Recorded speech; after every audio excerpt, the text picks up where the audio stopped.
Hey guys, and welcome to a new video here on Phloshop. My name is Joseph. In today's video, I'm going to be editing this natural light shoot that I did a while back.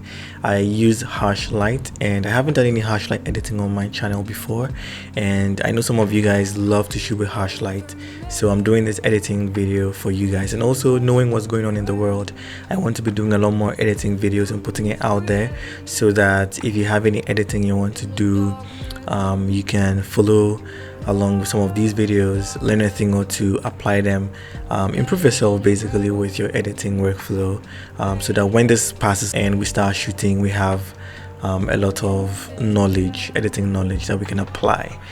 Right off the bat, I'm gonna quickly just press the camera raw icon, and that's going to open up the image inside camera raw. I've already taking my time to go through and do some adjustments to the settings, just trying to pull a lot of data out of the raw file.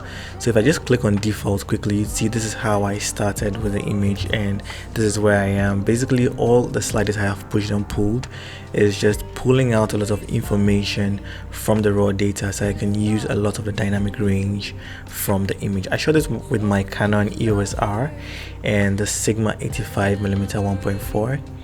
and I shot at ISO 50 f2 and 1/2500 on my shutter speed. And the reason why I used ISO 50 was because it was harsh, like the sun was really up high and I didn't want to crank my shutter speed all the way. I wanted to retain a lot of color and mood, and by going to ISO 50 the camera granted me that, so that's why there's a lot of color in the image if you're looking at it.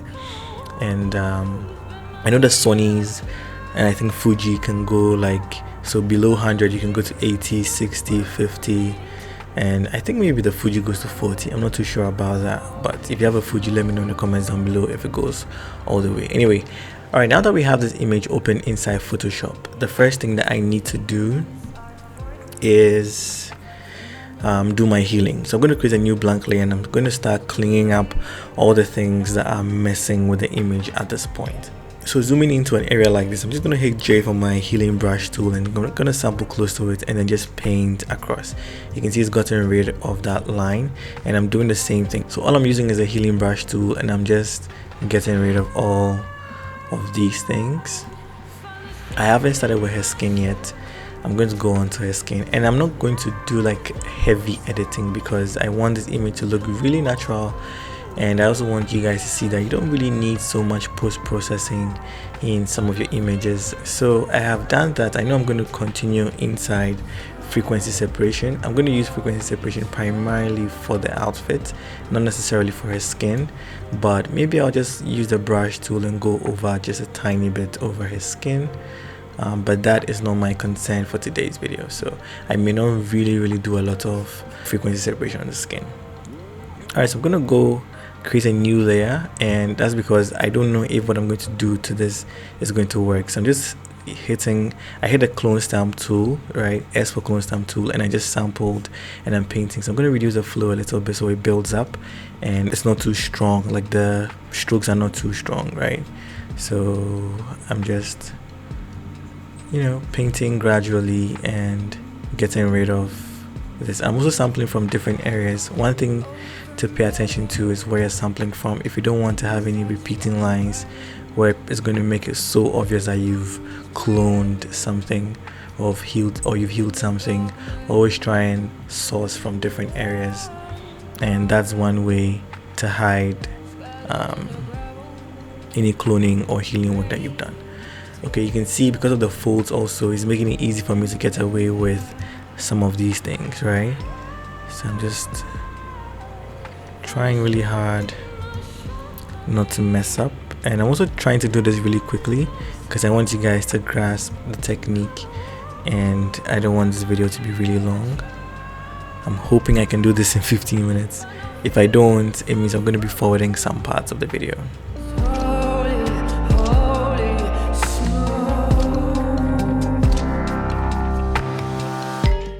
You can see I'm trying to be really careful, and I'm trying to actually, let me switch to my normal brush, okay, and then just paint with pink over these areas because nobody's going to see that this is what I've done, right? Okay, so if I zoom out, yeah, it looks really good.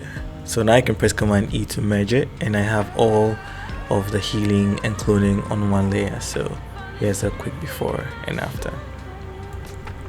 Alright, so I'm going to zoom in and now create a new layer for the skin. I'm going to merge it down again, but I just want it to be on its own layer whilst I do all of the skin healing. So I'm using my healing brush tool, and I'm just going over some of the tiny spots that she has on her face really quickly.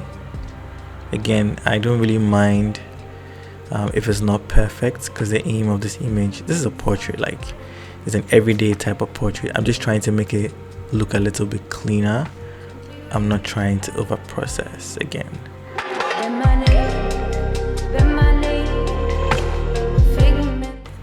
Also, I'm thinking of doing a series where I edit some of your images. So if you'd be interested, do let me know in the comments, or maybe let's try and get this video to like 300 likes and then I think I'll just do a post in my community tab and then give you guys like a process to submit your images, and maybe I'll just record another video where I'll be editing that. Okay, so I'm quickly just painting, sampling and painting, and getting rid of the blemishes. Okay.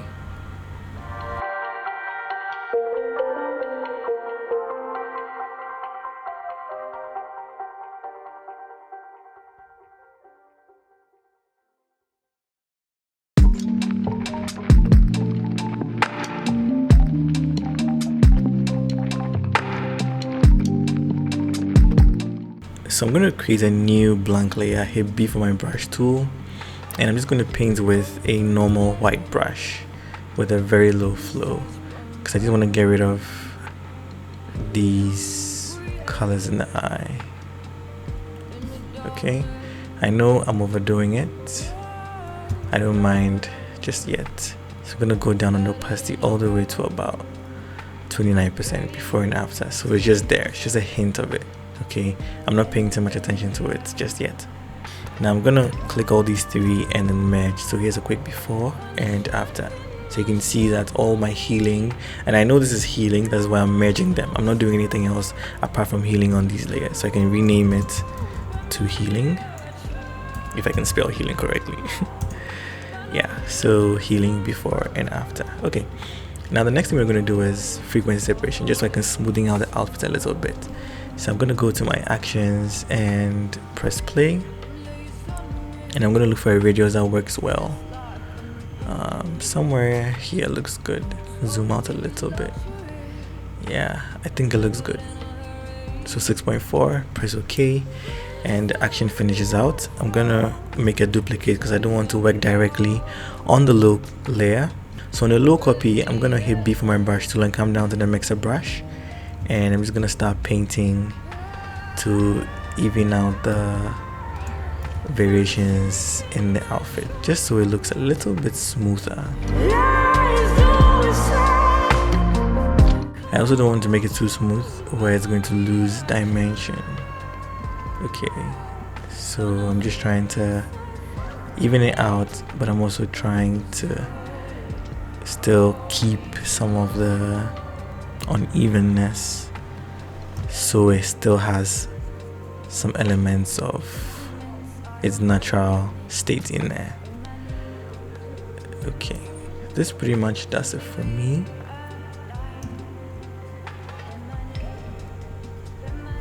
In case you're wondering what this has done, here's the before and after, really subtle adjustments. Okay, so I'm gonna make another copy of the low copy, so Command J, and now I'm gonna go onto the skin and then just try and smoothing some of the tonal transitions just a little bit like that. Okay, like I said earlier on, my focus is not really on the skin, so I'm going to do this really quickly.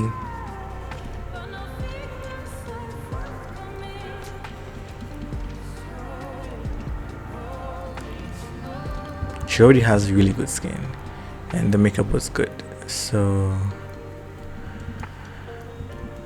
I really don't need to spend so much time. Plus all of the work was done when I did the healing. You can see once all those spots left, her face looked really smooth.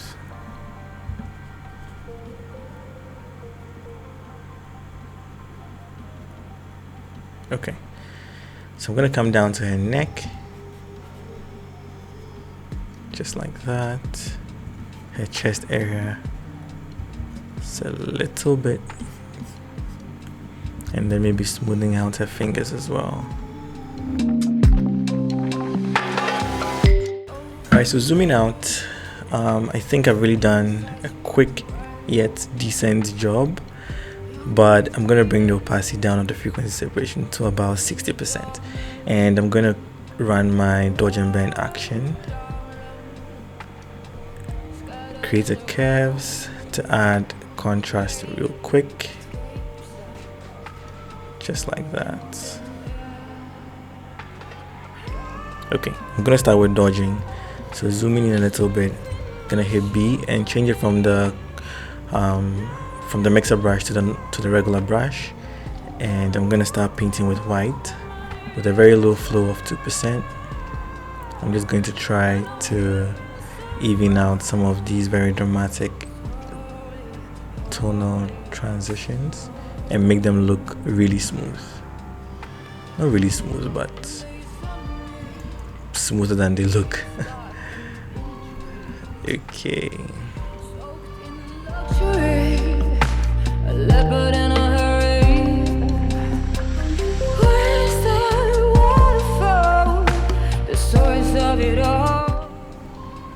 Okay, so I'm going to quickly just go to burn, and then I can start darkening some areas down as well.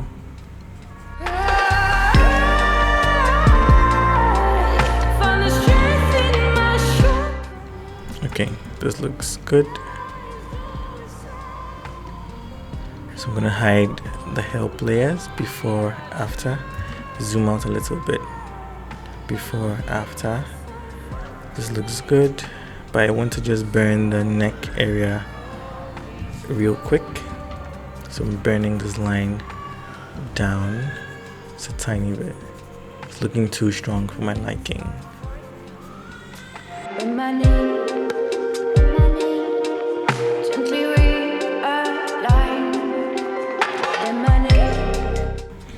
Alright, I think I'm okay with the dodge and bend, but I want to pull it down a tiny bit, so maybe to about 70%. So it's still there, but it's not as prominent as before. Alright, what I want to do next is color grade. Sometimes when you're looking at colors to put into your images and you have no idea, Adobe actually has a way to help you out. So I'm going to quickly go to Safari, and I'm going to go to Adobe Color. You can see it's already there. Adobe Color. And when I click on that, it would show you like all these. You can sign in, create an account, save some presets, go through other people's color schemes that they've saved as well.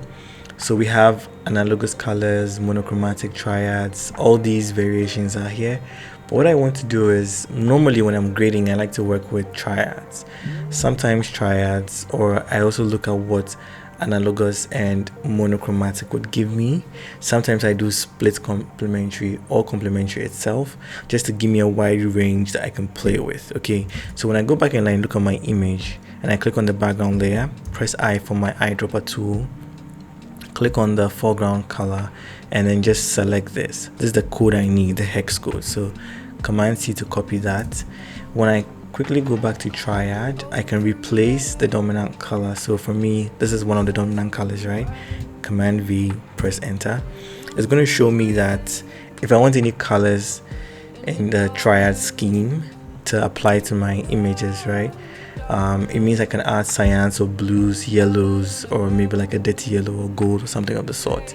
So once I have these complementary and triad colors already formulated and stored in my mind, I have these colors I can play with. I'm just going to quickly bear that in mind. But looking at the image itself, right, you can see that we have certain colors that are quite close to what Adobe suggested. So looking at the pink, we have these yellows, we have these browns in his skin already, and we have the cyan in the sky. And maybe these highlights can also be graded to look a little bit more cyanish, and it's going to help give the image a very nice color feel. Okay, so all the time, don't forget you have Adobe Color to experiment with and to play around to find color schemes that would work. Maybe you have no idea the color scheme to grade your images with. This is a shortcut and a help. Alright, so going back into Photoshop, what I want to quickly do is I'm working on some presets, actually color lookup tables. So I'm working on some LUTs that I'm going to be releasing. So I'm just going to apply that real quick and see how it looks. The first one I've been able to create so far is the Scylla skin tone. And when I press OK, already you can see that it has graded this image to a really nice point, like a point that really works well for me. And I think all the adjustments that I did in Camera Raw, where I expanded the image to, open up the shadows, decrease the highlights, this color grade is just bringing all those things back and then giving me a depth in the colors, and I really like it. But another thing with color lookup tables is all the adjustments are permanent, right? So you can't go in and tweak the individual layers that I had created when I was doing this, but you can still create extra layers and play with them a little bit. So that's what I want to demonstrate. Okay, I'm working on some LUTs. I'm going to be releasing them really soon. This is one of them, and I'm just hinting it to you guys. All right, what I want to do now is, looking at how dark it is, I just want to create a curves underneath my color lookup table. Okay, so I'm going to create a curves adjustment, and I'm just going to lift up the shadows a tiny bit. Okay, and then maybe bring the midtones down, maybe somewhere like that. Do a little before and after. You can see it's like it's losing some of the color. So what I want to do next would be to create a vibrance and saturation layer, and maybe just increase the vibrance a little bit, okay, to bring some of the color that I lost back, and maybe just bump up the saturation a tiny bit as well. So something like this is bringing back the color that we lost when I added the curves, right? Okay, what I'm going to do now is simply work on a selective adjustment layer. Okay, so I'm going to create selective color adjustment, and I'm going to start with cyans. Remember, in Adobe Color we can add cyans. We already have the browns and pinks, and then we have the yellows in here as well. So maybe I'll add a little bit of yellow or keep it in the brown tone. It's still going to look really good. Okay, so I'm going to start with cyan, and what I want to do is just move cyan itself up a little bit. So I'm increasing the amount of cyan in the image. Okay, I think this looks good. And then in the yellows, when I pull down the yellows, it means I'm adding blue. So I want to add a little bit of blue into the cyan as well. So somewhere here looks great. So I'm going to go into blues, and then again inside cyan I'm going to add a little bit more cyan. Okay, and I'm also going to do the same thing, take away some yellow to add more blue. So this is working well. It's really subtle. You can see it in the blues up here. All right, the next thing I'm going to do now is play with my whites, neutrals, and blacks. So I'm going to start with whites, and what I want to do is just increase it a little bit here, and then increase it somewhat in the yellow as well. Then what I want to do next is going to my blacks, and I'll just take away just a tiny bit of cyan in the blacks, and I'll add a little bit of magenta, like +1, and maybe a little bit of blue, yellow, sorry, just a tiny bit like that. So before, after, and I can see we're adding some warmth in the shadows, right? Now I'm going to go into the neutrals, and this is where I'm going to set the tone in. So inside neutrals, I'm going to just pull back on my cyan a tiny bit. I'm going to pull back on magenta as well, just so I can lose some saturation or some magenta in the outfit. And then my yellows, I'm also going to pull that down a tiny bit so I don't have a lot of yellow in the skin. Then my blacks, should I brighten or darken? I think I'm just going to darken the blacks a little. like brighten. So move it to the left to brighten just a tiny bit, and before, after. And you can see that we have been able to color grade this image. So what I'm going to do is put all of this in a group. So Command G, and then call this color grade. All right, here's a before and after. You can see the changes were not really dramatic, but we've been able to color tone the image and it looks really good. One thing I'm also liking to do nowadays is add noise. So I'm going to go into my actions and I'm going to create a noise action and run it, and now it's added noise, but it's not really as much as I want. So what I want to do next is click on the noise layer itself, hit Command T, and I'm just going to increase the size of my noise just a tiny bit and check it, and it's now applied. So if I do it before and after, you can see the noise on the skin is looking really organic. It's looking really nice, and this is something I really like. So yeah, if you enjoyed this video, let me know in the comments down below. If you're new and haven't subscribed, please consider subscribing. I have a lot more videos coming, and yeah, let's get this video to 300 likes and I will show you how you can submit your images, and I'll do a live edit of your images. Thanks for watching, and I'll see you in the next one. Peace.